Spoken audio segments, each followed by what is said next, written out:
Hello everyone, today we talk about the Battle of Tunis, fought in 310 BC between the Carthaginians and the Syracusans.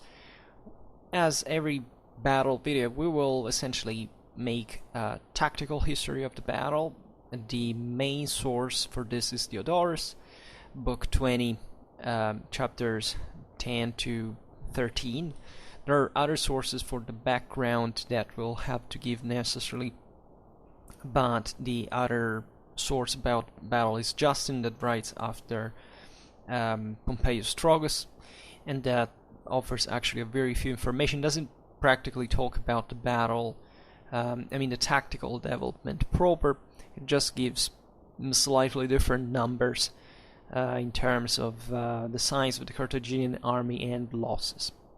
So the name of the battle is actually the Battle of White Tunis, because we know that this is being fought in this place, but we don't know whether it's properly today's Tunis or a suburb or maybe another place, right? But this is part of the Syracusan expedition in Libya against Carthage during the siege of Syracuse itself. So the strategic background is very fascinating. Agathocles would campaign in Africa for some years, disrupting effectively, part of the Carthaginian strategy in that regard, but also not gaining much on its own. And so basically, after the Battle of Economus, where that was a very hard fought but still a victory for the Carthaginians, well, the Punics pushed on to eliminate the threat from Syracuse, right? Once and for all, right? These powers, as you know, Syracuse is basically the most important city here, an Hellenic colony that, as essentially most of the Hellenic cities out of the motherland, has acquired, as we'll see now, a different facies from the usual. Right, it's here the democratic process is torn apart by these autocracies that, for reasons once again we can't explain proper, but develop a very different political and military culture and rule essentially as monarchs, right, through oligarchies, and also with armies largely not much of citizens but of mercenaries, right? That in this sense didn't mingle with internal political affairs. They stayed just for the money, but for this very reason they were reliable. And Syracuse is the main city in Sicily. It's in the southeast. It is this formidable geographical location. It's very difficult to besiege. And the Carthaginians have expanded since centuries in the western area of Sicily. As you know, Carthage, the main Phoenician colony in the western Mediterranean, it creates this commercial empire, and it goes on essentially with its own colonial policy that naturally entails also the use of arms. And Sicily is battled between these two powers that fundamentally are contending the control of the island. So the situation is also naturally more complicated than this, but that's not we'll not go much further than this for now, because just have to tell the story of the battle. And essentially this was not the first Carthaginian siege of Syracuse, was actually the third one. And Agathocles, who was a tyrant of Syracuse, responds with this audacious stroke that was to turn the tables on Carthage by invading Africa itself, right? And there is all this maneuver is very, very swift and catches the Carthaginians by surprise. It is mustering this army by Agathocles of 13,500 men for the invasion of Africa, and essentially eluding the Carthaginian blockade. Right, the Carthaginian navy was controlling the siege.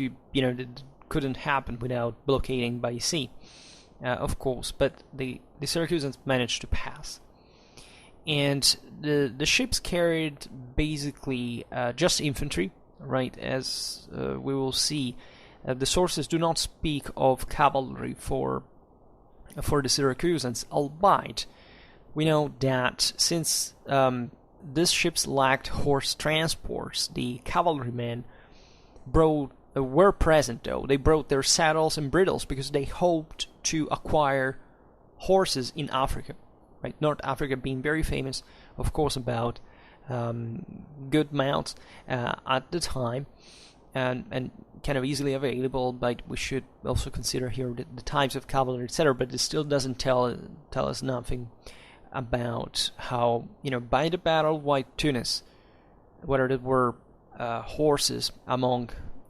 Syracusans or not. And this rash scheme, as we've said, catches the Carthaginians by complete surprise, and basically the Greeks, the Syracusans, managed to invade the African coast, right? And even in there, actually, they were almost caught by the Carthaginian navy, but they made it ashore, right? Barely, but they made it, and they landed to White Tunis. So, as we've seen, this probably a suburb of today's Tunis, as the Punic fleet bore down upon them. And at this point, Agathocles ordered his ships also to be burned, right? And which meant no retreat, right? Either we win or we die. So, as the Syracusans arrive in North Africa, panic spreads among the African countrysides that starts being ravaged. And also from here we can think that objectively cavalry was there, right? That the Syracusans had managed to get some and to contain, if anything, because that strategy requires necessarily the employment of cavalry in order to be even competitive against enemies that do have their mounts and use them. The Carthaginians had actually a sound equestrian tradition, is often overlooked, not just by employing Numidian cavalry, but also having very fine breeds on their own. There is a great interest towards an importance of the horse in Punic culture, and we'll have to deal with this. Actually, we didn't make many videos on the Carthaginian army, and this is kind of, I think, the first time we talk openly about. Oh no, we made even the video about the Battle of Bacula, yeah, but that's another story.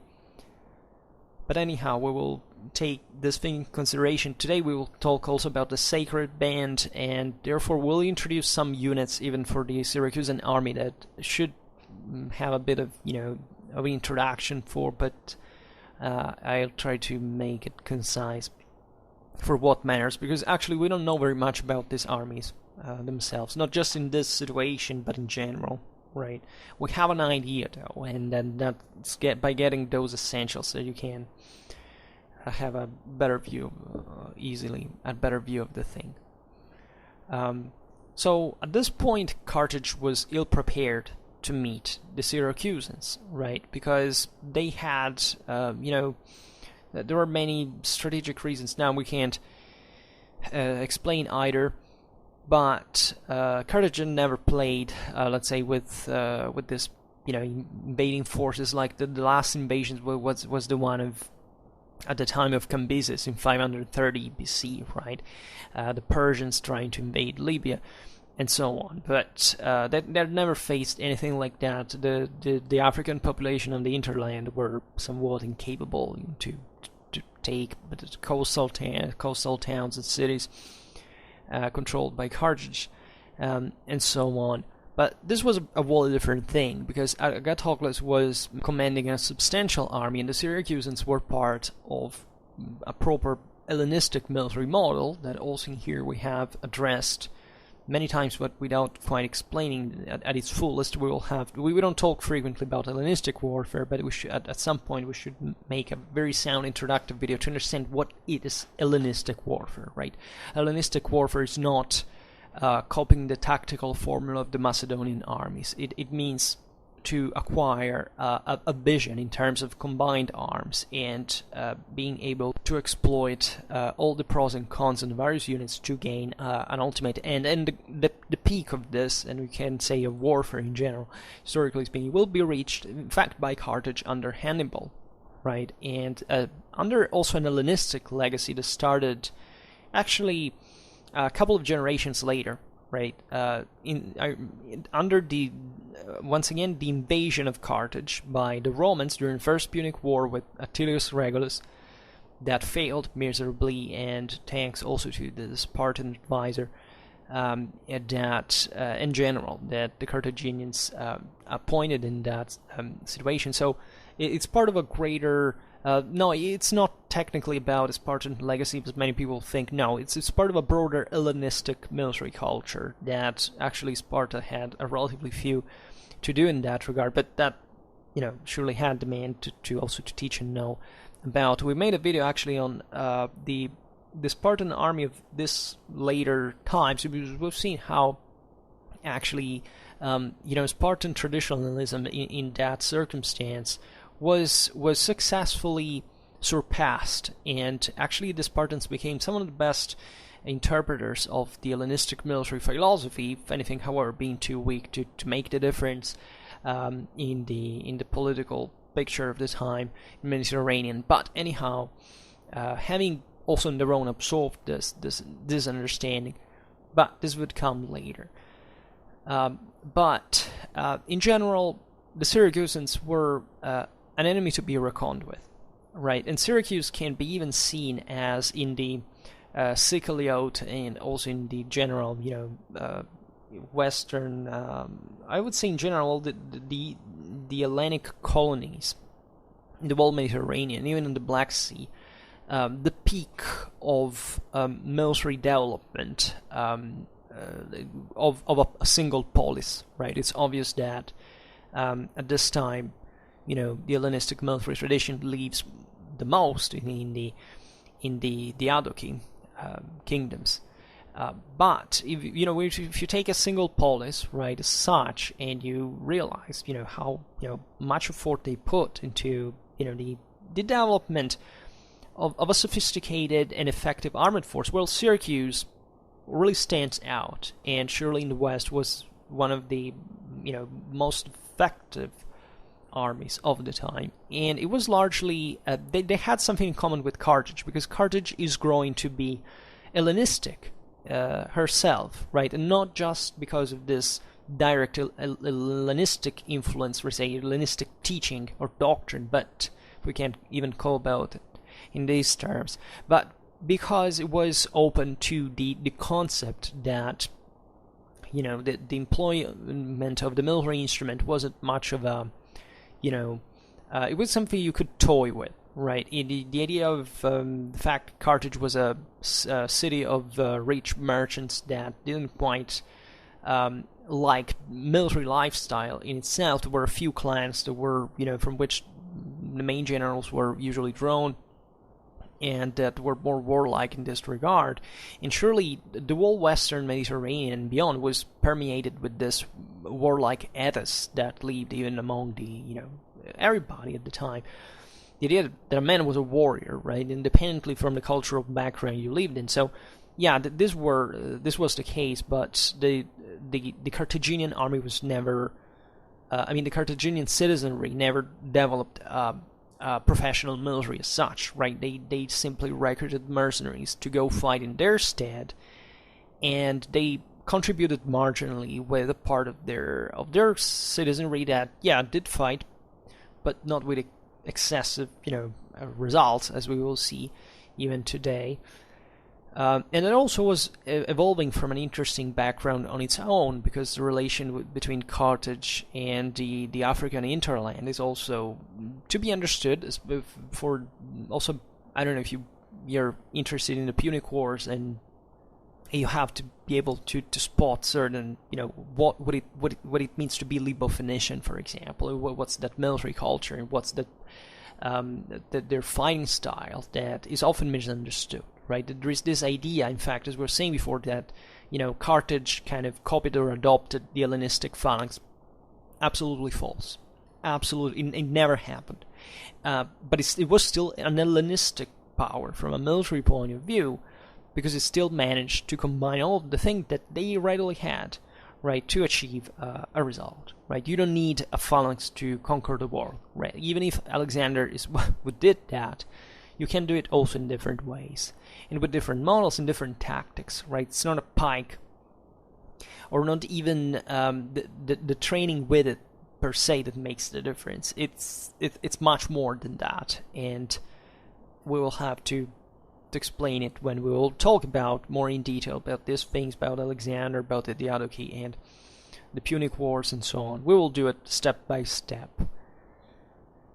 So another problem of Carthage at this point was that the army was overseas, besieging Syracuse, right? So this was a a major advantage for the Syracusans because the Carthaginian crack mercenaries were all in Sicily. Yet the Carthaginians had brought back the Sacred Band, so this picked unit. Many say they were just infantry. I actually think they were easily also cavalry, in minority, as a minority, but it was definitely present. The Sacred Band was, now, we don't have time to explain it at length, but it was essentially this picked body of the Carthaginian military, drawn from the citizenry, and being kind of, the wealthiest, best equipped, and possibly also best trained component of the city, right, as such. And they fought mostly in, heavy infantry style, right? Even here, when you hear the word hoplite or phalanx, don't yourself be fooled by the fact that these guys might have surely, worn Hellenic equipment. They surely looked like, a thickly compact formation of some sort, right? Were defined as phalanx by the Greeks, but the Greeks used the term phalanx even for, Celtic infantry, right? And this has literally nothing to do, as many wonder, actually, with the, the let's say, analogy of in fighting style. For a Greek, phalanx means literally heavy infantry point, right? It's a thickly compact formation of heavy infantry, right? That's basically it. It doesn't mean anything of how the troop is arrayed more than just that, which kind of tactics to employ or which differences there are in general. That can be great, right? So we use the term hoplite because some of these troops, like in other peoples, look at the Etruscans or I don't know, many people think even the Romans in some way, but I'm actually, yeah, of course the Romans used Hellenic equipment, but this, the myth, just know this, that the Romans actually never adopted the so-called, in fact, hoplitic tactic. Many people think, oh no, the Romans passed through it. No, there is no actual contemporary evidence of that. It's been an ex post construction of the late Republic, and the Romans effectively never adopted the and yeah, don't start telling me about the Serbian army. That did not happen. That means a thing that has been built centuries after in Roman historiography, in a moment in which they had to show that they had surpassed everybody because they were cooler by copying, but that didn't happen. That didn't happen. There is no single evidence of that. Rome evolved in a completely different way. It didn't pass through an Hellenic model imported in Italy. It never happened. Rome developed a manipulator system. Even before that, the Hellenic model was, fully completed in Greece. So, because it's a thing that matured over time, right? Even what we think, in fact, of the same classical Hellenic phalanx didn't develop in as early as, the 6th or the 5th century. That was still in development. And this is a timeline that most people really ignore. I mean, most people just don't even know what I'm talking about. But even those who are like a bit more, into the thing, tend to stick to these ideas. They're wrong. Just know that historiography has surpassed them. The most recent historiography, of course. And we don't reason like that anymore. Right, so please get rid of this obsession that the entire world copied the Greeks, because you can't have an army that fight like the Greeks or the Macedonians do if you're not Greek or Macedonian.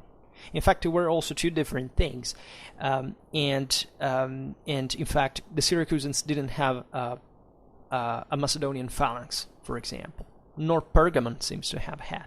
There are many reasons for which they didn't use it, and we know it certainly, right, in the sense that we know perfectly well that would have been impractical, useless, inconvenient, and it's not, once again, this stems from all the things I always discuss, even in the Found Clausewitz series, about the fact that people concentrate exclusively on weaponry, right? Because which are, once again, for the X time, again, some of the least important things in all warfare.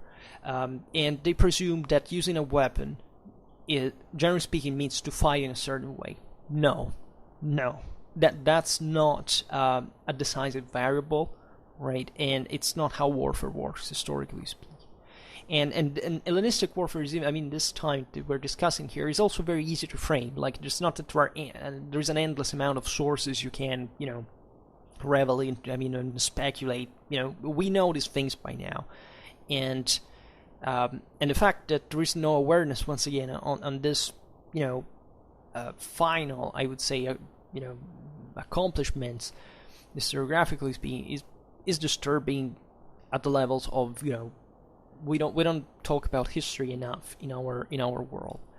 But aside from this, and I promise that I will explain every single passage of what I said, because for every single point I don't have problems of making several hours of video without any sketch, because it's something that triggers me so much, it's unbelievable.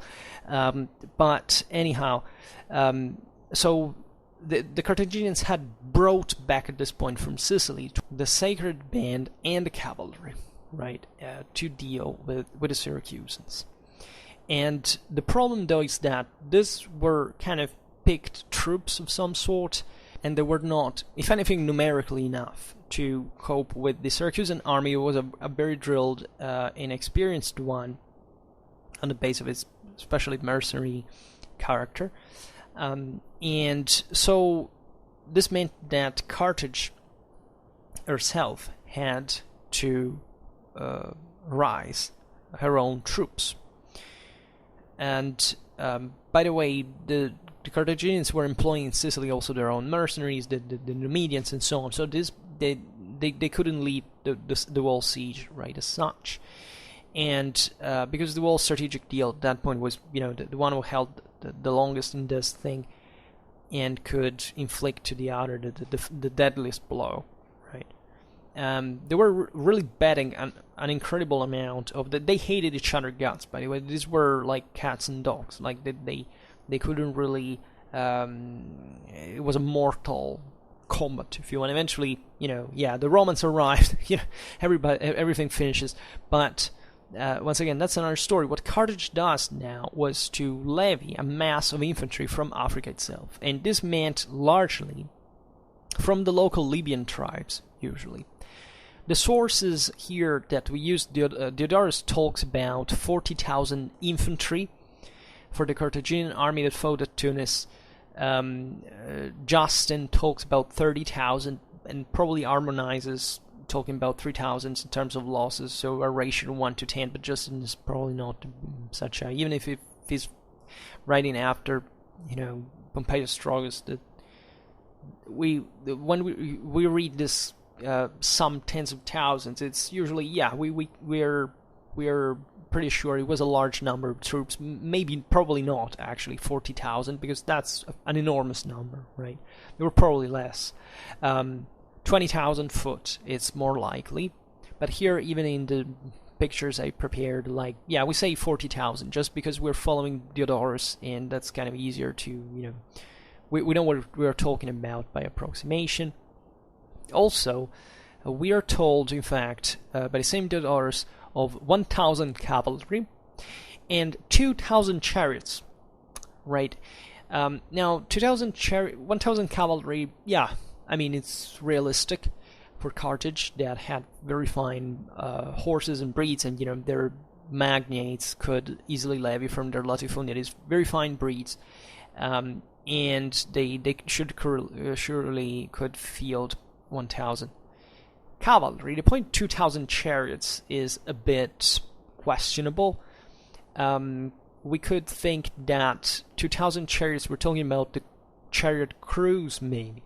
In this case, would be 1,000 chariots, 600 chariots, right? The modern estimates actually talk about a few hundred chariots as a, as a likely quantity, right? It's obvious that Diodorus is kind of exaggerating the Carthaginian power numbers in general, and it goes throughout that line. But we can be pretty sure that it was an imposing army, and it was like the probably designed to wipe out surely in fact they gave battle to the Syracusans, so the enemy in one shot, right, and therefore getting rid of them, probably making the same Syracuse fall. Now, behind this, there's all an enormous diplomatic scheme, right? Agathocles had allied with the Macedonians, with Cyrene, with other local tribes. I mean, and the war that ensued was very rough, and it's pretty messy, but today, once again, we stick to the Battle of Tunis, and that's what we discuss. However, this battle is interesting for another reason that confirms the Clausewitzian statement, according to which, in fact, politics never abandons the employment of the military instrument at any moment. And the battle, at least according to Diodorus, seems to have been won, in fact, because of the rivalries of the two Carthaginian commanders that were political rivals, Hanno and Bomilcar. Now, there is all this idea. First of all, the two generals didn't want to wait for reinforcements, but to march to engage Agathocles. But the point is that they were trying basically to knock out each other. And we will see it better now because we will read directly from Diodorus. The fact, as we will see, that during the battle, Bomilcar retreats and causes basically the Carthaginian defeat, may be an invention though, right? And this is Diodorus talking about the barbarians and how to deal with. That essentially the Carthaginians had, of course, a very different political system from the Greeks. Diodorus is also writing from a time it's very far from, the Hellenic, democratic model as it was in classical times, idealized, by the way. But still, there is a slight stereotypical note here in describing the Carthaginians, in these passions, these barbaric passions that, bring them to be defeated because they were, the commanders were antagonists and they attacked hastily and all this stuff. But it's very likely that, frankly, it was not the case, or at least this wasn't what factually decided the battle in this regard. But we have to stick to what we have here as the source. So I would actually directly pass to Diodorus' account, which, as I was saying before, was 20 from 10 to 13 chapters.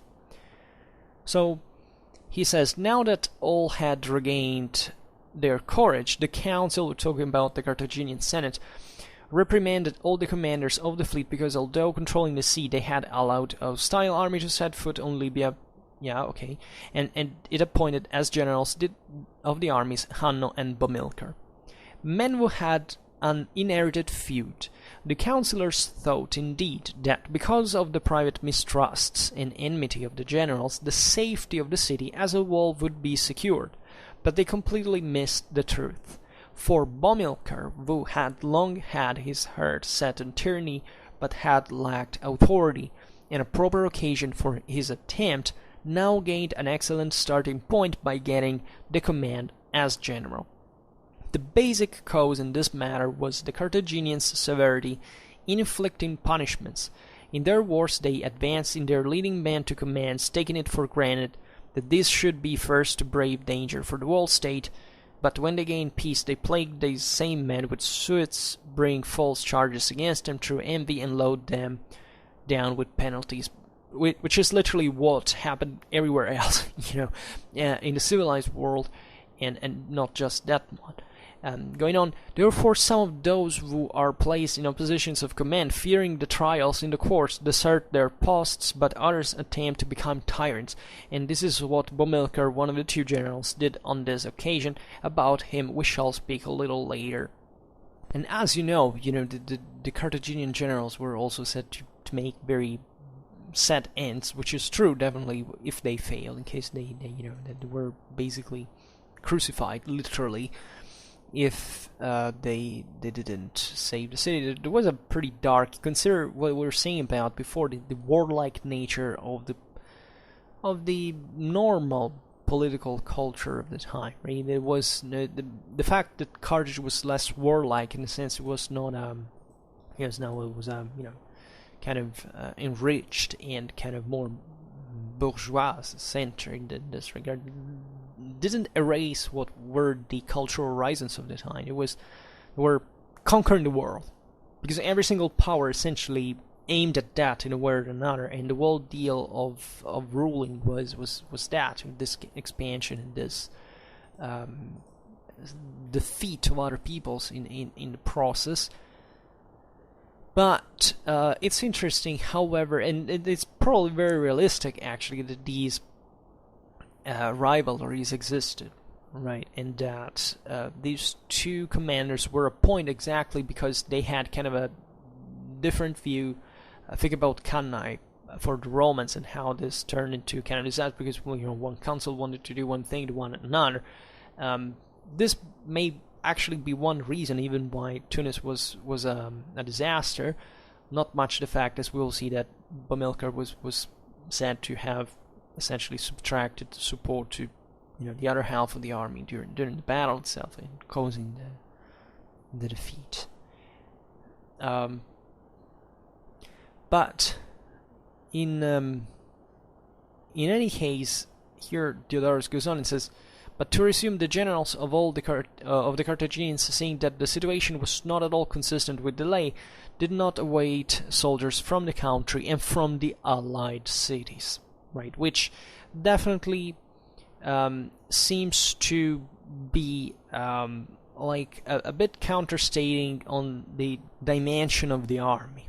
That, yeah, it's 40,000, it's not 50,000, that would have been maybe the maximal power. But there is this idea that the Carthaginians basically didn't await, and they committed, in this sense, part of the citizenry, rather, right? Because the soldiers from the country are properly the Lybo-Phoenicians themselves, and the allied cities something else, right? So just other polities. And therefore, yeah, this such large numbers, even of 20,000 men, were surely fielded not just by the troops of Carthage. So there were surely Lybo-Phoenicians and other troops that we don't really know much about in terms of the details of their connection to Carthage. Obviously, there were subjected populations in some part, but we don't know about the degree of freedom, how much they had Punicized. We can't say whether they worked the land was granted by Carthage, if they were just tribes living on their own, pagan tribes. We don't know. It depends. Probably varied, but this is not even all important at this point. It's just that they are fundamentally, as we've seen before, for the political and social structure of Carthage themselves, not military professionals, right? Not even a sacred band. Yes. Right, they surely had a certain amount of training, a certain amount of esprit de corps, and even practicality with arms, right? Because the Carthaginian nobility also trained regularly with weapons, etc. But being a professional military corps, it's a very different thing. The Syracusans, as we'll see, would be different. So. This is fascinating because you get essentially Carthage fighting with troops that are not what you usually see around. That is mercenaries, right? Like the ones who were campaigning in Sicily at this point, during the siege of Syracuse. They are the non-professionals, and there are many, and they are kind of the medium, kind of troops that overall that Carthage could field from her own heartland, we could say.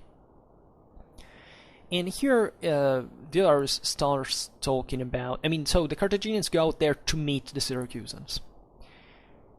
Diodorus writes, occupying a slight elevation not far from the enemy, they drew up their army for battle.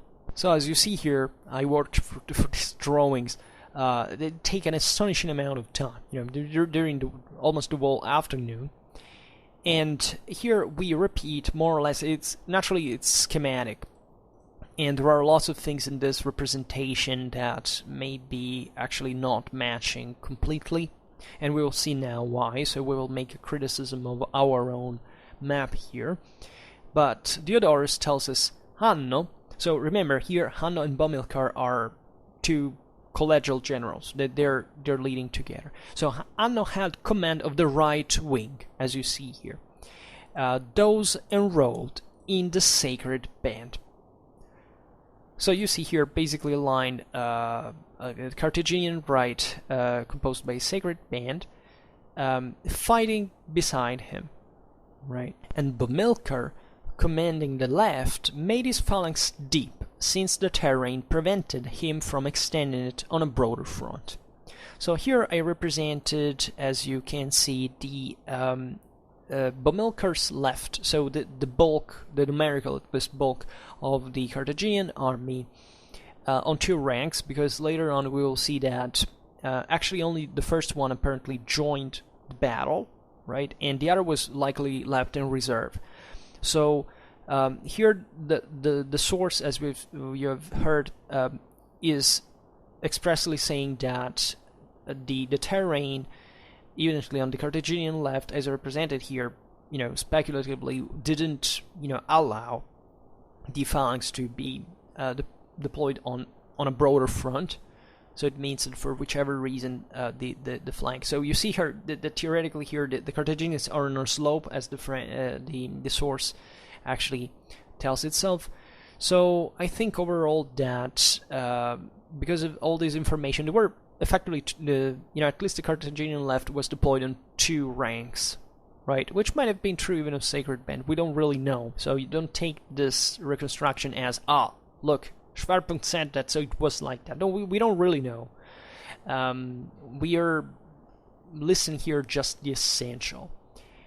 And the fact of having two ranks is an advantage in our ways, right? Of course, you have reserves, and you can even, if battle goes badly, as we will see now, you can even retreat without, maybe losing all the troops if you manage to at least to retreat in time, and so on. Both Hanno and Bomilcar, in this sense, are commanding an infantry that allegedly totaled 30,000 to 40,000 men. We don't know how many the Sacred Band actually was, right? There are, I think, just speculations, and even I don't remember if there is maybe some number of those who had gone to Sicily first, but I don't think this makes. I'm not even sure, but this doesn't tell us, however, how many were the Sacred Band at Tunis at this point, back in Africa. So this is the Carthaginian infantry, and the chariots, Diodorus writes, and the cavalry were stationed in front of the phalanx, having determined to strike with these first and test the temper of the Greeks. So I forgot here the source is using the term phalanx, which is normal, as we were saying at the time. Like every heavy infantry, close arrayed formation was essentially called phalanx by the Greeks. Phalanx means literally the tree log, and basically so this kind of compressor roller that should overwhelm the enemy. Once again, this is not a copy of the Hellenic army, right? They are Carthaginians, they're Lybo-Phoenicians, they're something else, right? They have their own weapons, they fight in different ways, and the same term is used all over the place in Hellenic literature to define, the barbarian arrays, and it's perfectly normal.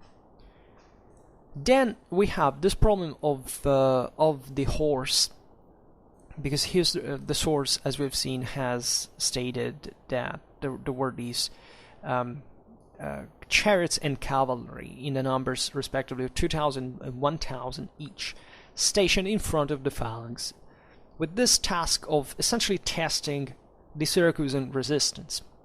And we don't know how they were arrayed, right? Possibly there were actually maybe units interspersed, like one unit of cavalry, then one of chariots, and then of cavalry, chariots, etc. Along the line. Here I actually split, as you can see, cavalry between even the two parts of the phalanx, but it's possible that even the division between Hanno and Bomilcar troops was, didn't quite look like that. There was an entire line, right, and homogeneously so. We don't really know. Probably, chariots and cavalry cooperated. It might have been that cavalry was just from on the left and on the right, and the chariots in the opposite direction, respectively. It's possible, but I don't know how. It's just speculative. The saying goes, maybe the chariots in the front and the horses in the back. We also don't know. And these are things we don't know in general, also for other armies, usually. But the use of cavalry in this sense can differ a little bit, because the chariots are... Here we are in Hellenistic times, so war chariots do exist, and they're still employed, and yet they're kind of disappearing over time. And the ones that the Carthaginians originally used them, right? And this tradition will continue in the most oppressed areas of the ancient world, like Northern Europe and Northern Africa. And in fact, you can still find the Garamantians back in later in times during the Roman Empire using them. Apparently, the Carthaginians are still using them because these are still relatively archaic times. Quite likely, these were very massive and bulky chariots, nothing like the ones of the Bronze Age, that were very light, maneuverable. The infantries had become more drilled, and effectively they had caused the end of chariot warfare, at least as it was prevalent during the Bronze Age. And the concept of the chariot is to simply launch it at enormous speed against enemy lines, and just exploit the terror that it would spread. To see these hundreds and hundreds of kilos. Consider that these were quadrigas. The Carthaginians used 4 horses in general, at least from the sources that we have. We know it per chariot, right? So whenever you find these vehicles employed, you can be sure that they serve to some purpose, right? They were effective, right? The limit was the maneuverability, even the logistical cost, and all of this. Consider that Carthaginians at this point still didn't make extensive use of war elephants. That will start much later, actually from the beginning of the 3rd century BC. So that's not stereotypically like a thing that the Carthaginians had since ever. And probably the elephants actually seem to have replaced the chariots, conceptually speaking. In fact, in the same tactical function. So there wasn't much of a sophistication that just had to be thrown against the enemy lines. With cavalry, you can do a lot about different things, and this naturally depends on the segmentation of cavalry itself. Surely the Carthaginian army had from skirmishers to heavy cavalry here. We don't know how they were associated. Once again, it's possible that they were arrayed with this interspersed units between the chariots. It's possible that, I don't know, on the Carthaginian right in the front there was the Sacred Band cavalry, right, as such, and that other troops were stationed on the left. And in this regard, we just don't know. But the idea is that the cavalry is much more agile and can kind of harass the enemy more flexibly. At least lighter cavalry can enact this hit-and-run tactics, and therefore this idea of testing that Diodorus speaks of is interesting, because it's like punching the enemy. Like, it's not throwing just the chariots to go out there and die, right? They're doing something in concert with other troops in a way, and that's what combined tactics is about. And this thing could really wear out the enemy lines. But as we will see, however, infantry prevails. Now let's pass to Agathocles' army. Diodorus writes, after Agathocles had viewed the array of the barbarians, he entrusted the right wing to his son Archagathus, giving him 2,500 foot soldiers, and he drew up the Syracusans, who were 3,500 in number, then 3,000 Greek mercenaries, and finally 3,000 Samnites, Etruscans, and Celts. He himself, with his bodyguard, fought in front of the left wing, opposing with 1,000 hoplites the sacred band of the Carthaginians. So you see, I have represented it in this way. We can discuss on what it means that Agathocles picked mercenary hoplites were in the in the front of the left wing, right? If they were kind of detached, or the left wing. That here I posed, like represented by the Samnites and Etruscans and Gauls, was like a reserve, right? Interacting. It's possible and fascinating, and we will explain why in a while. But let's finish the array according to Diodorus. The 500 archers and slingers he divided between the wings.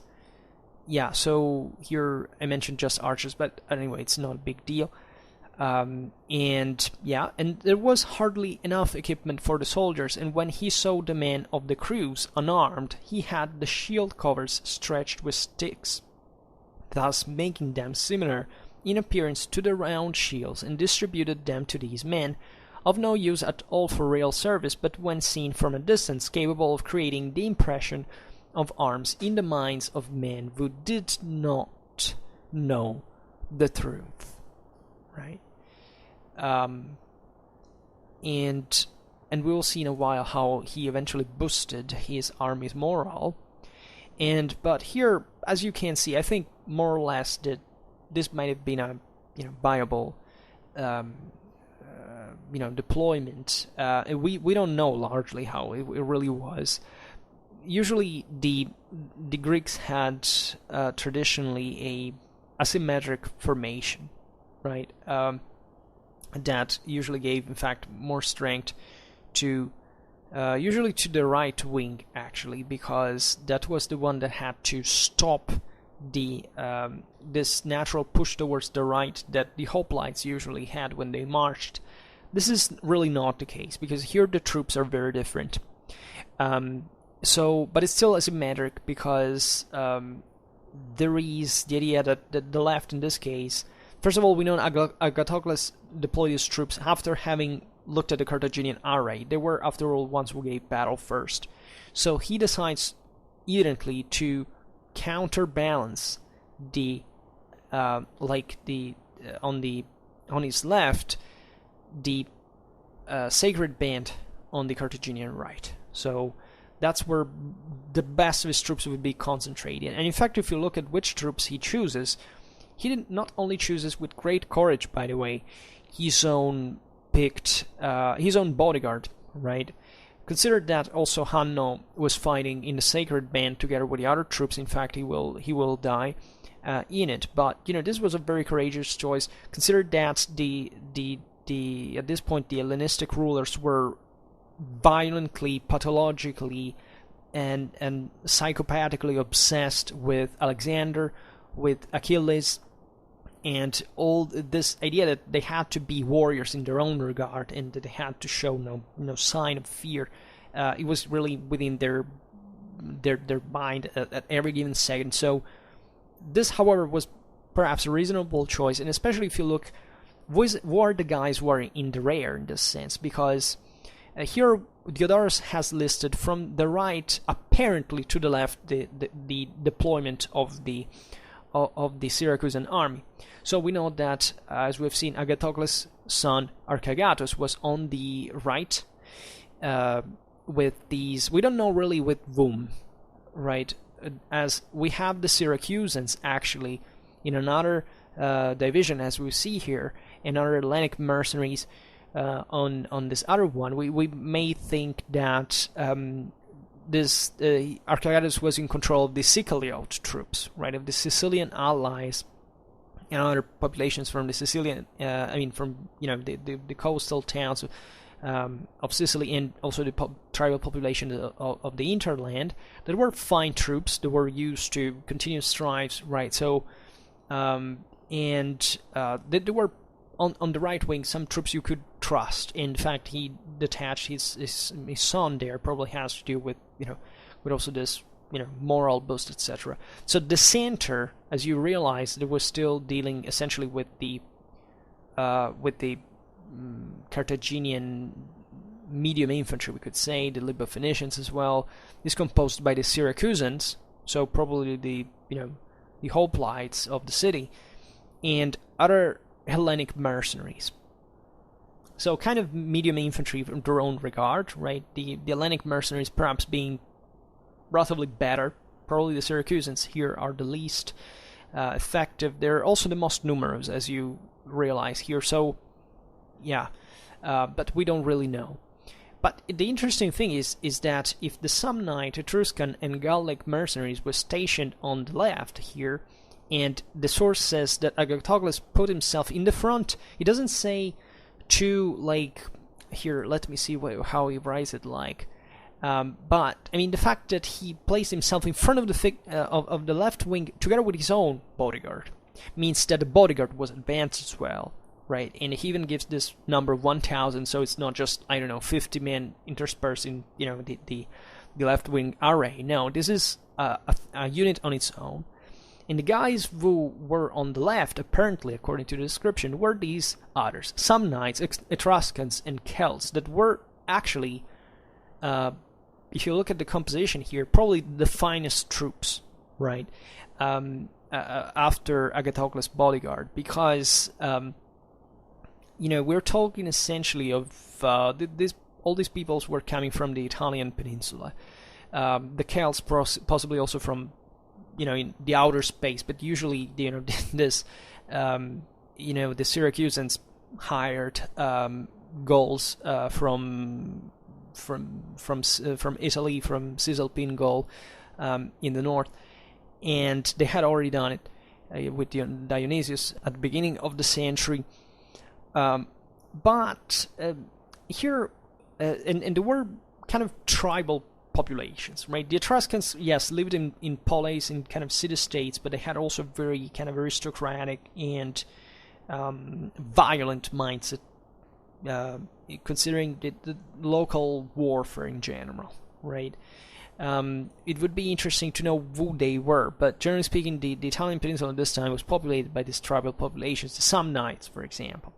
They were somewhat advanced compared to other tribes in Europe, but they were still ferociously tribal and warlike, for not talking about the Gauls, that were some of the, in fact, most required mercenaries out there, fierce warriors, effective ones, very, driven, and so at this time, very, very, untamed, right? So these are kind of the most ferocious elements of the army.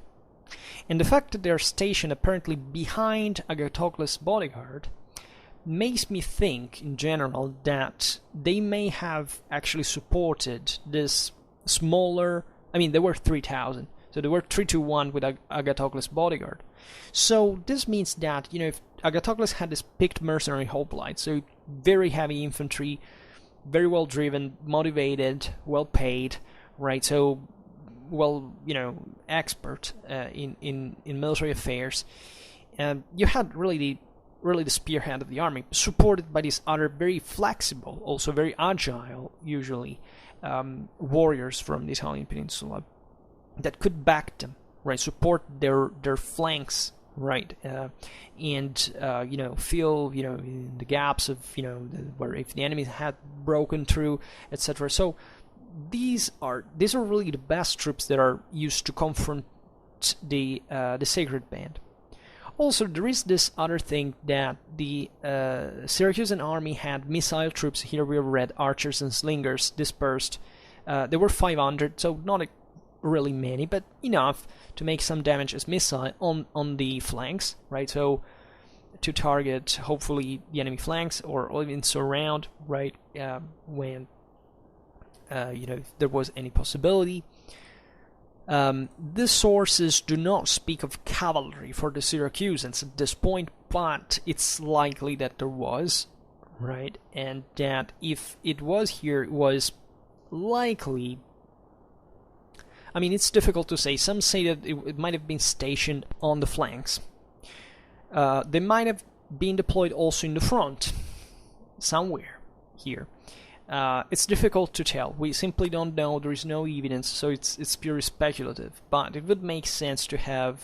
probably there weren't many, right? Otherwise, the source would have otherwise told that. And however, probably there were a bit too much, and we'll see now how the infantry, the Syracusan infantry, coped with the enemy horse. So to let us think that they may have not actually deployed in the front of the line, right? They would have been overwhelmed by the Carthaginian numbers simply, and that it would have done no good. Better maybe really to deploy it on the flanks at that point and using to surround the enemy. That, as we have seen, at least for the Carthaginian left, also has not had the capability to fully deploy along the line because of the terrain, which means that even if when, as we will see now, the Carthaginians come in open ground from the slopes, still the army is deployed like with this restricted, space on the left. So it's not that it could redeploy and re-extend. Also, probably these troops had no training to perform complex maneuvers of some case, which is always to be realized here. This is very important in Carthaginian military history. Even, I don't know, the reconstruction of the Battle of Zama must always take in consideration what were the capabilities of the Carthaginian militia in some ways. But there wouldn't be complex maneuvers, as we'll see here, kind of, flanking, etc. It would be all very frontal. And there is this anecdote that is very fascinating that has to do with how Agathocles boosted his own men morale. We have seen how the Syracusans enact this trick, basically using their shield covers as kind of fake shields and numbers, right? So to trick the Carthaginians and thinking the Syracusans were more. So this probably really has to do with the Carthaginian superiority in numbers that we can't deny. And yet, though, it also has to do with, it's not the Syracusans were concealing anything here. So it was really a frontal confrontation for which the Syracusans had rather to show the enemy, look, we are actually more than what you think we are. So don't be overconfident, because probably they were trying to avoid the Carthaginians to attack en masse, because that would have been, in fact, that would have put them in difficulty, given the proportion. And Agathocles does something very interesting here. It makes you understand the military mindset of the time, because Diodorus writes, seeing that his soldiers were frightened by the great numbers of barbarian cavalry and infantry, he let loose into the army in many places owls, which he had long since prepared as a means of relieving the discouragement of the common soldiers. The owls, flying through the phalanx and settling on the shields and helmets, encouraged the soldiers, each man regarding this as an omen, because the bird is held sacred to Athena. Right, and here Athena is not just anecdotal, because aside, here, they were fighting for the polis proper, right? This was not just a colonialistic ambition of the tyrant. This, Syracuse was being besieged. So the idea that the defender of the polis as such, and of the rationale of warfare, and also in the merciless side of warfare, in the embodiment of civilization over barbarity, over tribalism, right? This is what Athena symbolizes. Athena crushes Ares, the Ares of the beast-like warrior, the one that the barbarians are, right? Because they are not reasonably driven like the Greeks are in this regard. Is this really the symbol of the deity? And Diodorus writes, such things as this, although they might seem to some as an inane device, have often been responsible for great successes.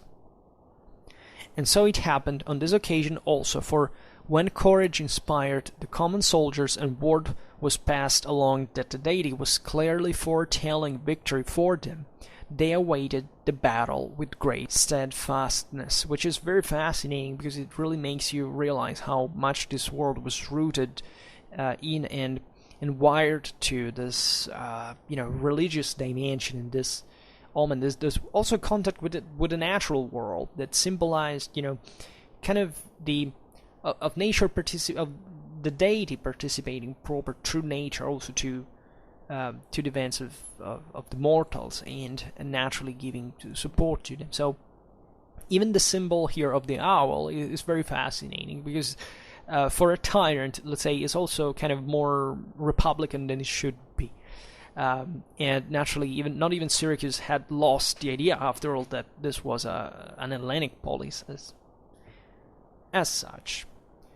So we can pass finally to combat. As Diodorus writes, indeed, when the chariots charged against them, they shot down some, and allowed others to pass through, but most of them were forced to turn back against the line of their own infantry. Right? So the Carthaginians attack, and they send, as we've seen, the chariots in first. Now the chariot, as we were saying before, doesn't have much room for maneuvering in this historical period. It's just launched to smash into the enemy lines. And you don't just like other cavalry and infantry units, you don't just go back and forth even if the formation breaks. This is not a video game, right? Once you have deployed these troops and you launch them once, during the battle you can't really do much. Like if the first charge fails, they're gonna come back, but they're disordered and you can't really control them anymore. And it's fascinating here. It says that the Greeks basically killed some of them. Some were let passing through because, of course, between units there is always some room, some corridor, evidently in this case more than a few meters, like it was enough space at least. And this might have been done to maybe also you see the picture here is that the Syracusan army has a higher quality, so it's not that they have to let's say stretch the line on the flanks. It's that they rather separate more this chunks of the army that by themselves are gonna do good, right? A common misconception is that the enemy exploits gaps in the sense that if there's a gap between two units, the enemy's gonna go in through that, and that's an advantage for them. It's actually not, right? If you go through two units that are capable of hitting you in that regard, you're breaking your own formation, you're getting between two fires, and it really doesn't work like that. That works if you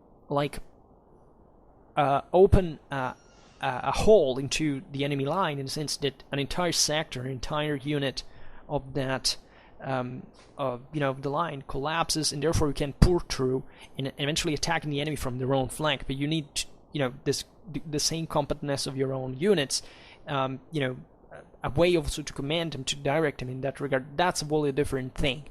So warfare that didn't work at the time by trying to get into the gaps between the units, because that didn't practically work to no avail, right? And don't quote me, Pidna, because that's basically not it, and that's exactly the problem we have when even we deal with problems like the Phalanx, the Legion. They didn't win battles because of these technicalities, and that's still an entirely different thing. That's a phalangitic formation with pikes. It works in a particular way. The terrain had disrupted them. There were lots of other things going on, and also ultimately, like most of all this stuff, we don't freaking know basically anything about what the hell was going on in reality, and there is no way to do it, especially.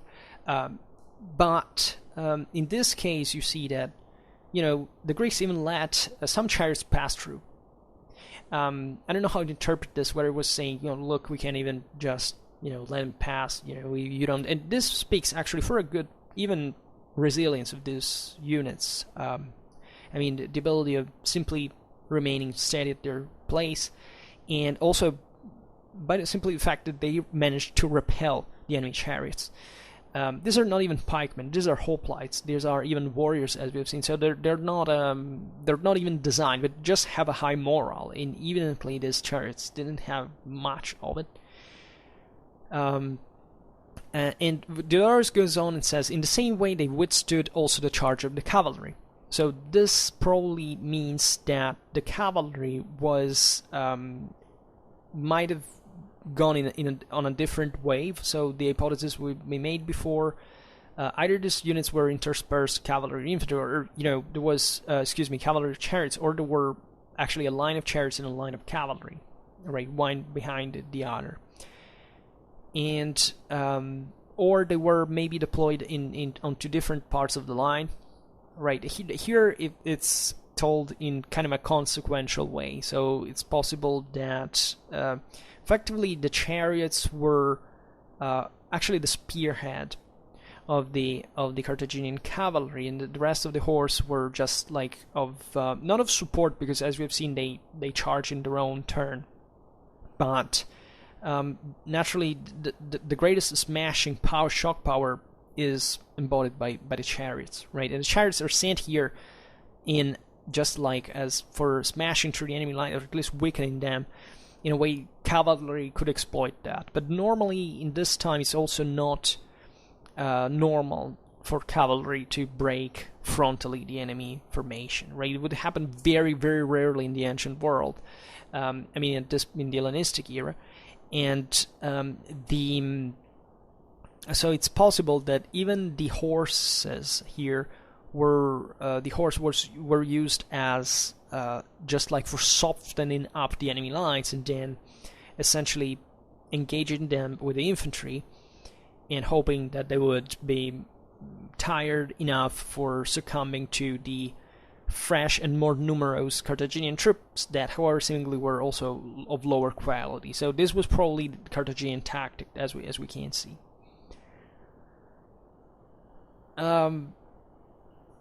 So, and even cavalry here, Diodorus writes, and by bringing down many of them, they made them flee to the rear. So the cavalry also made it back, and probably was regrouped behind the Carthaginian lines, so probably behind and this is also normal, right? This is the concept of this is feasible, especially when you have reserves, when you have this, especially on the Carthaginian left, you had two lines of infantry, so this was normal. Think about even the Manipular Legion, right? The concept is always there. The first line that gets broken or gets substituted goes in the rear and reforms in a way, and may have some use. And cavalry was definitely important in this context, because it could even be employed for different tasks, even by maybe halting the retreat. I don't know, but it was evidently sent here like to perform that work of softening up, and now that the engagement was left to the infantry. And in fact, Diodorus writes, while they were distinguishing themselves in these preliminary contests, the infantry force of the barbarians, so the Carthaginians, had all come to close quarters. Right. So this is interesting, because it sounds as if the infantry had began to fight on its own, right? And this is not very clear if really all the cavalry was, all the infantry line was preceded by cavalry. So this could be that either, of course, different parts of the line broke first or after, that Bomilcar or Hanno had also different kind of control on their own troops. Point is that, as we will see now, especially as far as I remember from before, the Sacred Band engaged first, at least they were the ones that were definitely, this is for sure, more committed to the fight. They would fight to the end. But I think this phrase is very meaningful in general, because it probably makes understand well the chaos of the battle, in the sense I never appreciated the concept of the chaos of the battle per se, because it sounds like battles were chaotic because everything was so blurred and nobody understood anything. It's more a cognitive chaos, that is, you don't really understand what's going on, but naturally these formations had an order of some sort. Yet here we're talking about the 4th century BC Mediterranean. And the Carthaginian army that, as far as we know, wasn't at this time particularly drilled, particularly, as we've seen, professional in nature. It didn't have, therefore, it was probably wired, tied to these, ancient, even, you can say tribal roots, especially for the Phoenician side of the story, but consider the Lybo-Phoenicians, right, and how they fought. They were largely kind of semi-tribal populations. They had a specific, they don't look very much different in terms of equipment to the rest of European tribes, because North Africa fundamentally fought, yes, with these light shields and javelins / spears that could be one thing or the other, depending on whatever you wanted to do, and that was literally the universal standards of the time. Like, across the entire world, people fought essentially in the same identical way in the sedentary populations. So it's probable that, the Carthaginians had added a pinch of training and a bit more of, some kind of equipment, but generally speaking, the Lybo-Phoenicians kept fighting their own fashion. And in this regard, if they were also fighting with their own cavalry, alongside their own cavalry, it may have been that, in spite of the order of the detachment and separation of cavalry and infantry must exist in some way, that there was, however, also a gradual approaching to the enemy. Here it sounds very much like it's the Carthaginians that are advancing towards the Syracusans. This is the impression I get in general. They were the ones who searched for battle first, and they had the largest numbers who went for it. Right, attacked first, and everything makes it suggested.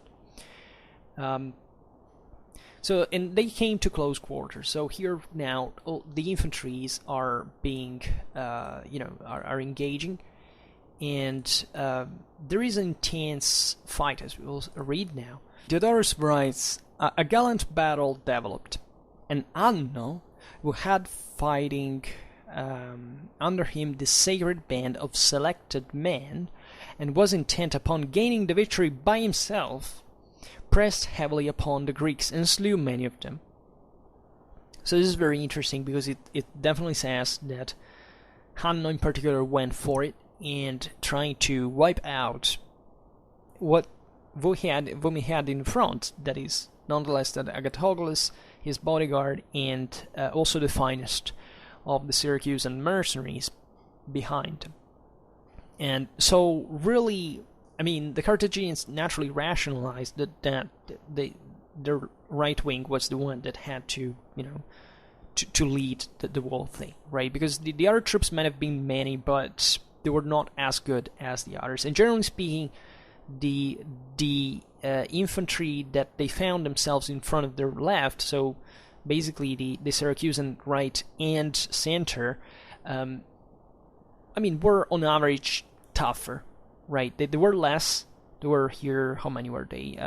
8,000, 9,000, right?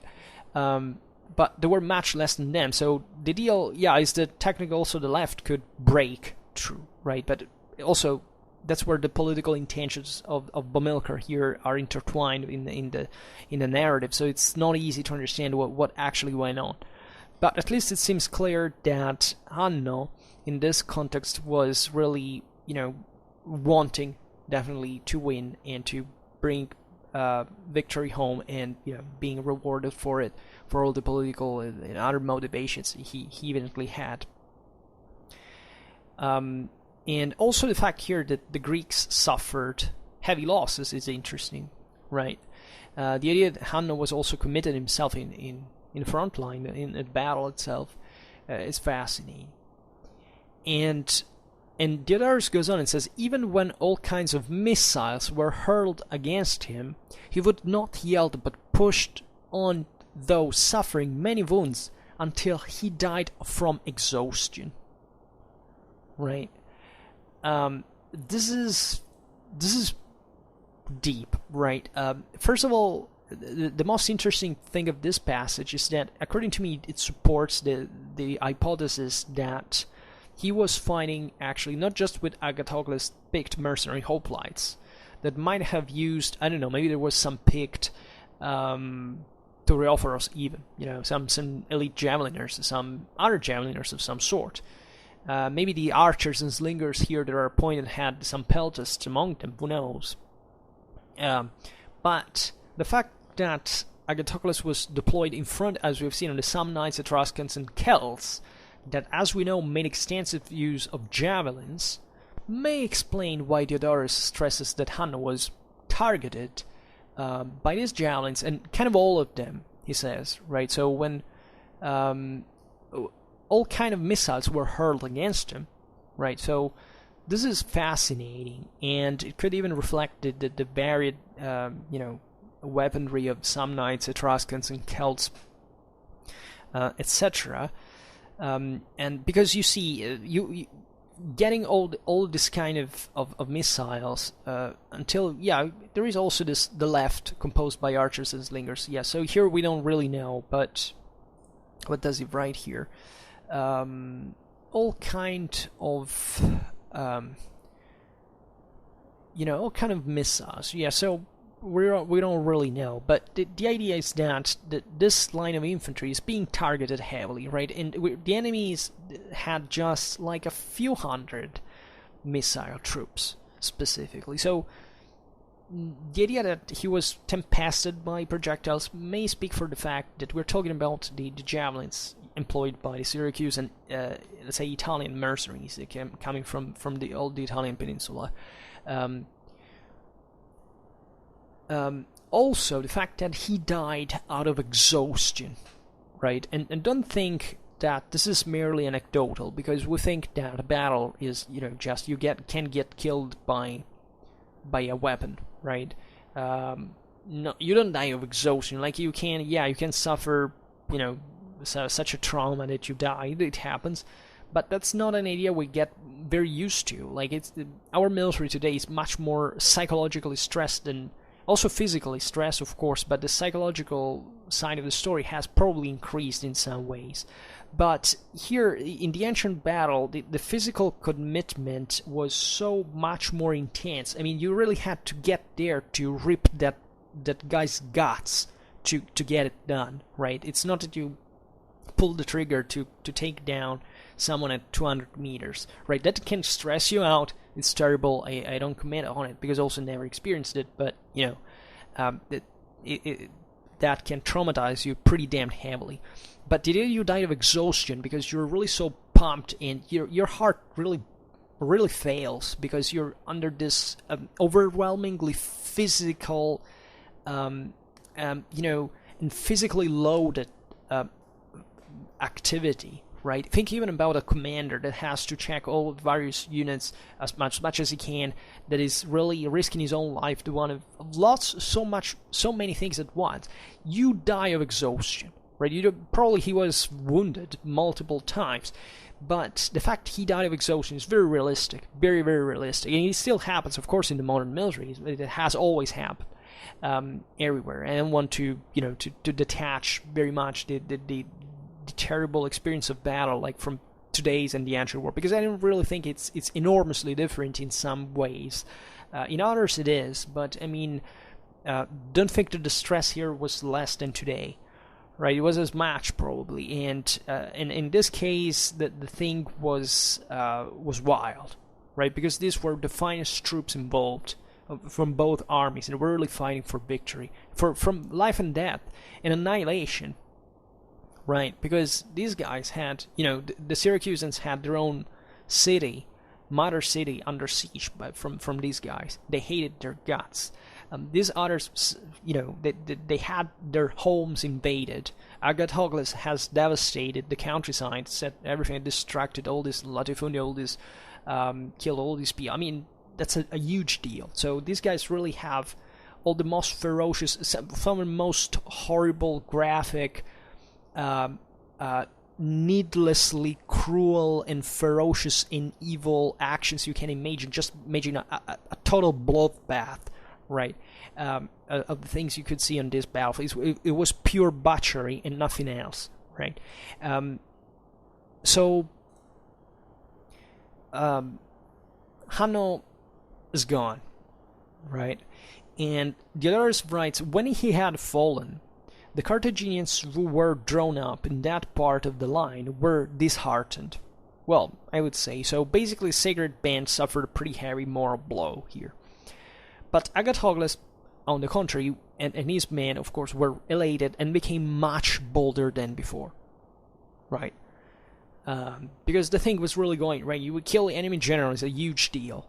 Right? Even if they have to in this case, but, this is at the head of the Sacred Band. It's the finest of the enemy army. It's where the enemy, that it's, if it's not the Schwerpunkt per se, it's definitely, the one you want to knock down if you want to significantly increase your chances of victory.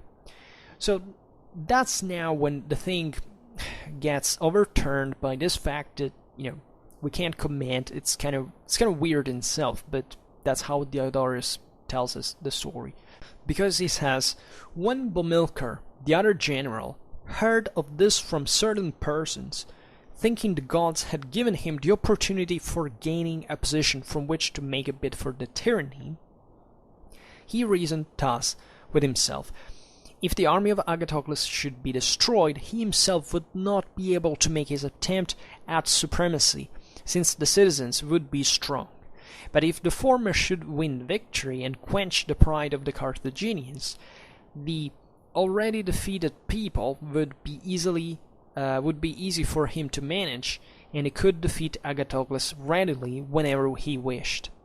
When he had reached this conclusion, he withdrew with the men of the front rank, presenting to the enemy an inexplicable retirement, but making known to his own men the death of Hanno, and ordering them to withdraw information to the high ground, for this, he said, was to their advantage. Now, this is a huge deal, because, as you understand, the battle here is really going on, and Diodorus attributes Bomilcar's retreat merely to a political reason. Is it realistic? Yes, of course it is. The point is, are we sure that this was the real thing? Of course no. So it does make sense. I mean, probably Bomilcar said, we're done for, because, by the way, what would happen? Like, if the Sacred Band here, the author doesn't say the Sacred Band was wavering, or maybe it was technically, but it still hadn't broken. But in case the Syracusans would have advanced on the Carthaginian right, they might have even surrounded the first line, and consider that Agathocles' bodyguard was already kind of in advance, so technically speaking, he was projected towards the ahead, right? It had this kind of Syracusan left wing was more, as we've seen, aggressive, and it had even this Samnite, Etruscans, and Celts that were kind of the most used, even not necessarily to maneuvering, because they were, aside from the Etruscans, basically barbarians, but they weren't trained so intensely trained like that, but they could easily swarm around the enemy flank and butcher them from the flank, right? So here it doesn't says where Bomilcar actually was. Here I indicated Bomilcar like in the second rank. As you have heard, Diodorus says explicitly that Bomilcar had his first rank retreated. So this is what makes me think, as I've represented in here, that the second rank was held in reserve along the slopes, which is kind of a good maneuver overall, and especially considering that probably the Carthaginians, as we've seen, didn't count very much on the left, on their own left. I mean, they had been obliged to draw in this kind of deep formation. They had to create these two lines because the terrain on the left didn't render anything available. So sending this largely unprofessional troops to meet with the slightly tougher Syracusans on the enemy center and right, might have, if all the very deep phalanx in a single block had been sent there, like if the route started from if the thing broke from the entire information would have been lost. So it was kind of much easier to and safer indeed and reasonable to leave this force in the rear, right? Because the confusion also that could unfold from making them follow the first line at a short distance might have easily been risky, throw even the second line confusion and produce debauchery. But this goes in contrast, however, with the even with Bomilcar's plans, because he really cared so much, as Diodorus says, about the weakening of the Carthaginian people at home through this defeat, so much that he would prefer the Carthaginian army to lose, so that he could eventually exploit this sufferance to rise as a tyrant in Carthage. Well, he might have committed the whole thing and simply retreated, right? But also he might have been maybe caught, accused, and killed, so we don't really know.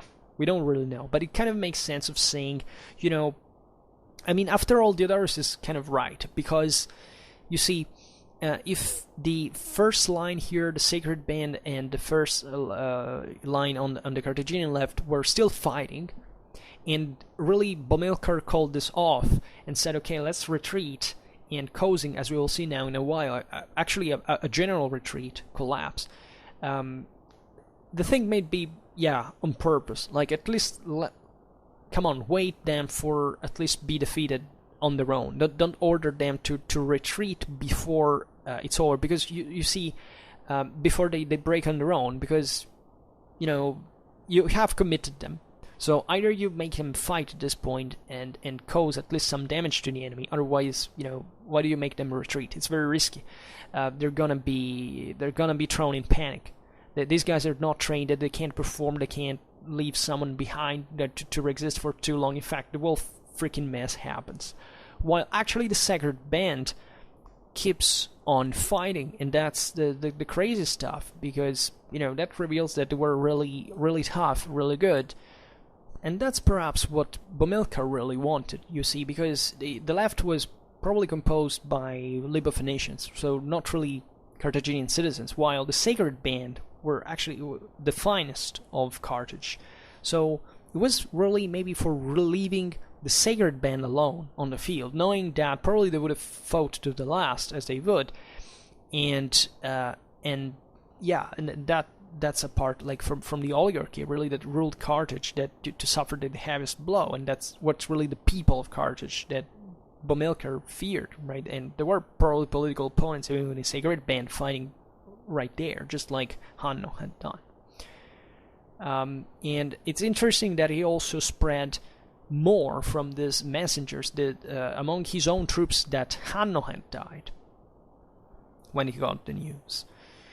So it's also interesting because he waited for it, right? He at least realized that that he was dead, and that was kind of a good moment to maybe get out of there, independently, maybe even from this political rivalry. After all, maybe he wanted just to save the savable, right? Even in front of Carthage, like, if you commit all of your troops and you fail, you also kind of appear worse than you do. But maybe if you got at least some back, you can't be accused of having totally left everybody behind.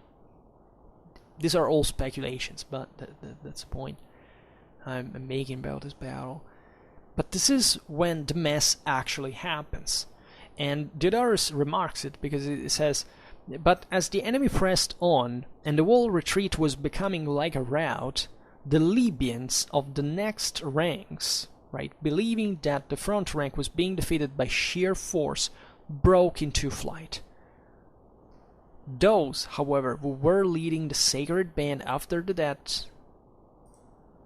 there is not really much to add. So they probably broke as well, right? So they really didn't quite fight to the last, but just small pockets of troops really fight to the last. And surely this happened with the broader formation.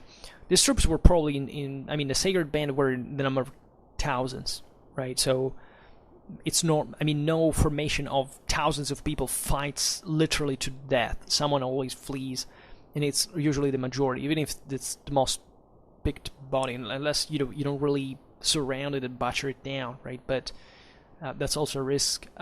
It, however, depends, and in this case, they were forced to withdraw, so it means they retreated as well. And so Diodorus says, and so when rout spread throughout the entire army of the Carthaginians, so you see, it turned out basically in a general, total rout. The barbarians kept fleeing towards Carthage, but Agathocles, after pursuing them to a certain point, turned back and plundered the camp of the enemy. So, here we are in Africa, in a context that, I know, if you don't have cavalry, you can't pursue these guys, right? The only troops that, were... Okay, well, we don't know actually about the composition. It's probably the Syracusan army wasn't so just heavy troops. Like, we know of hoplites, but it was probably full of Tureophoroi and peltasts, that is, medium and light infantry, respectively, and however, yeah, you can pursue an enemy even on foot, but it's very likely there was some cavalry, at least. I mean, we are practically sure of it, even from the Syracusan side.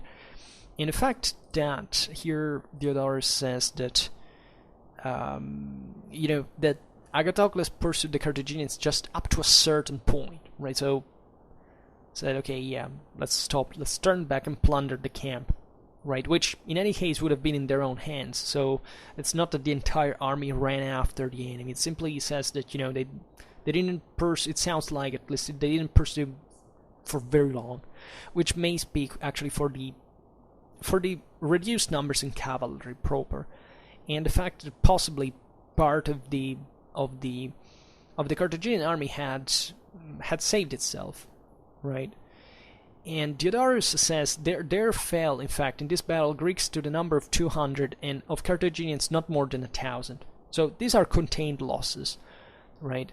But Diodorus says, but some have written upwards of 6,000. Right, Justin says 3,000. If you count 40,000 men, even Justin says 30,000 men. It's 1/10, which is not the annihilation of an army. Some people, some commentators, some scholars said, okay, also probably the Syracusans suffered higher losses. Right, some have spoken for 500 losses from the side of Syracusans, 1,000 from the side of Carthaginians. We don't know. I think Diodorus is fairly correct. 200 and 1,000, why not? Sounds fine.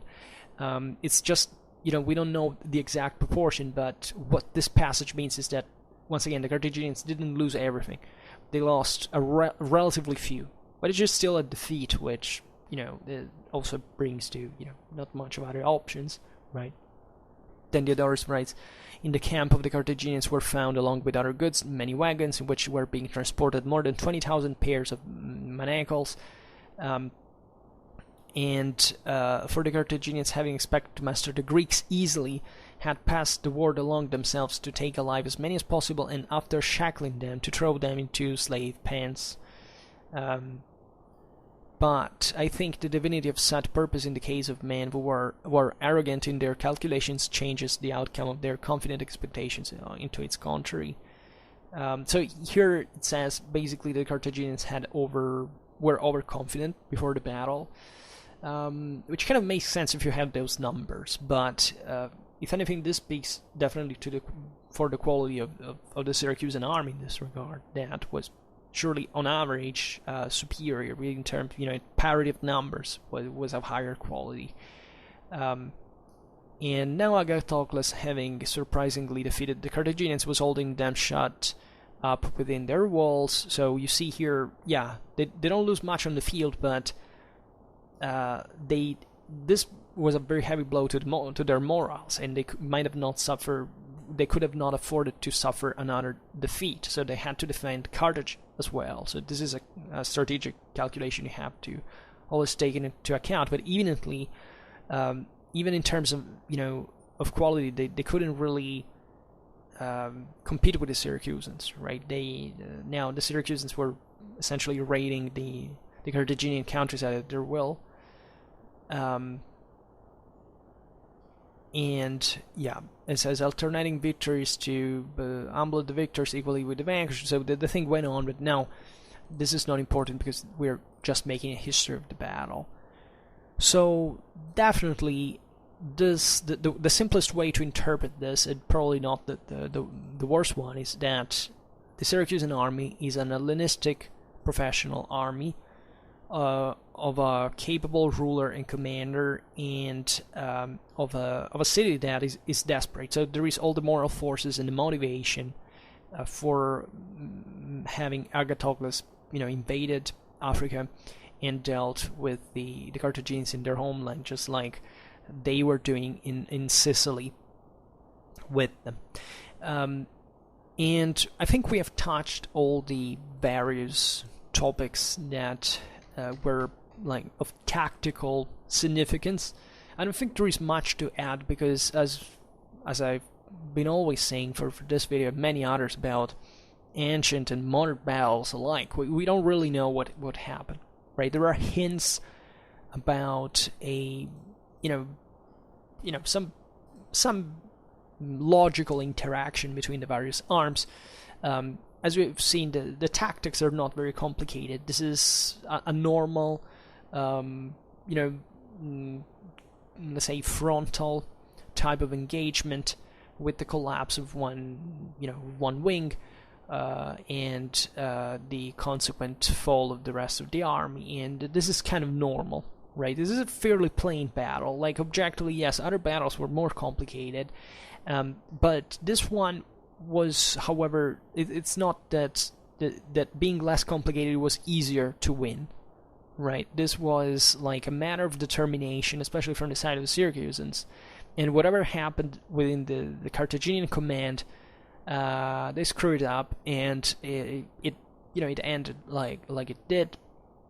And however, we have to naturally speak well for also the sacred band that actually disappears from history at this point. This is the last battle in which you see the sacred band named. It's possible that it remained historically, because there is no reason to think otherwise, but this is like the last engagement in which is named. And it's naturally the failure of the Carthaginian citizenry in arms, right?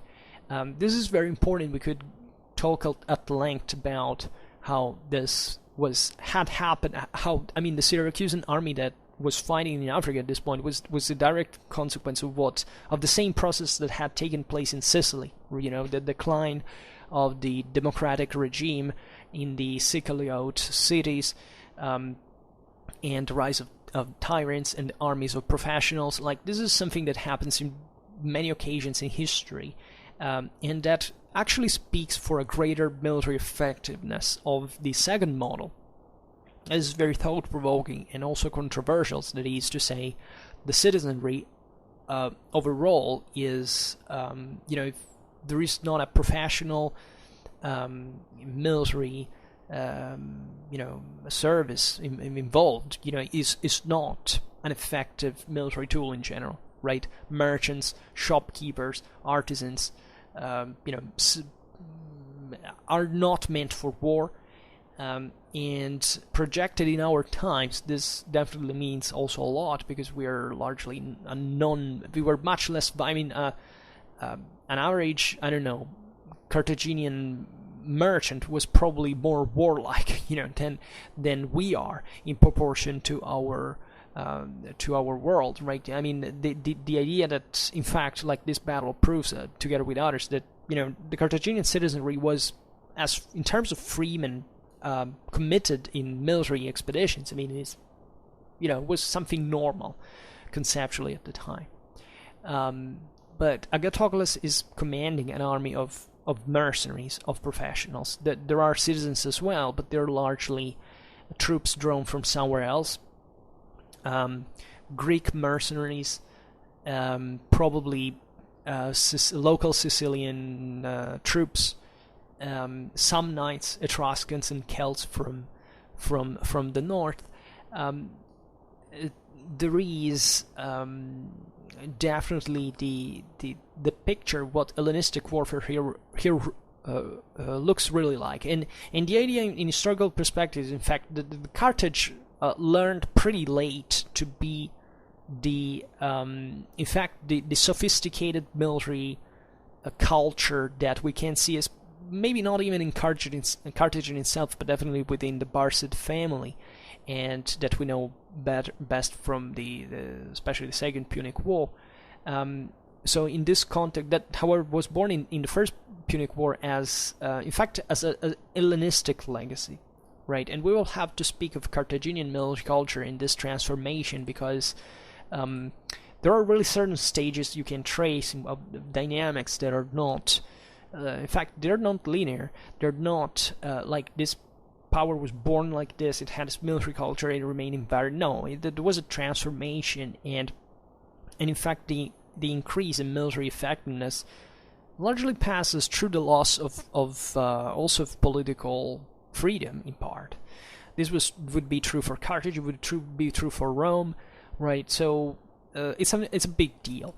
The interesting thing here though is that these let's say homeless troops, like the mercenaries, especially those coming from Gaul, from other non-Greek realities, or even from the same Greek world, from these outcasts, they're as mercenaries, they are a product of Hellenism and the transformation from city-state to kingdom to empire, right? This is a huge deal, right? Is however that the least civilized people, take the Celts in this regard, but framed under the control, the discipline, the command, the authority of an authoritarian civilized power like Syracuse, are used to their best effect. And this is really the key of the Hellenistic military culture, using every single trooper for its own specific task. And looking at this battlefield, and looking at those Samnites, Etruscans, and Celts behind the 1,000 picked hoplites of Agathocles really makes me think that, yeah, that sophistication, that idea that there had to be that support, that cooperation between the troops, this idea of combined arms that is so excellently mastered eventually by Hannibal at its fullest, but was there since Philip II, Alexander in this regard, but had its own seed even in the late let's say classical Greece in this regard, is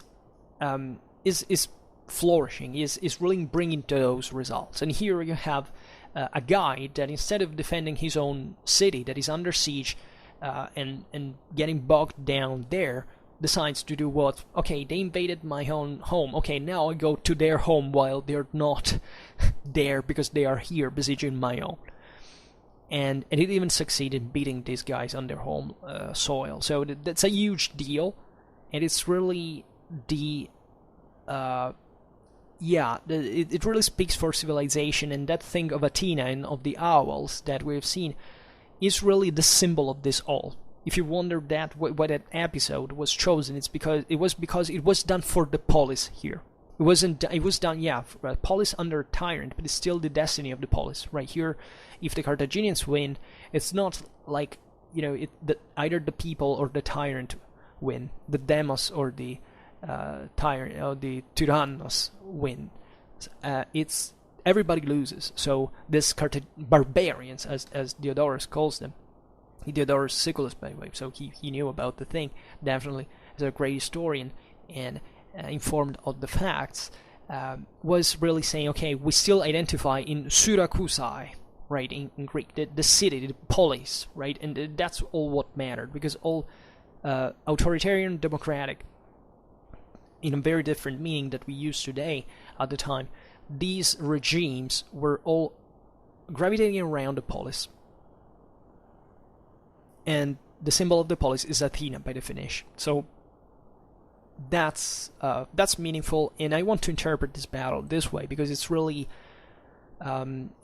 these are the things that should be read through even the tactical detail, right? As always, the moral force that permeates this whole thing, not just the tactic, the mechanics, or the weaponry, or whatever this material side of the story. But once again, in Clausewitzian terms, the moral force, right?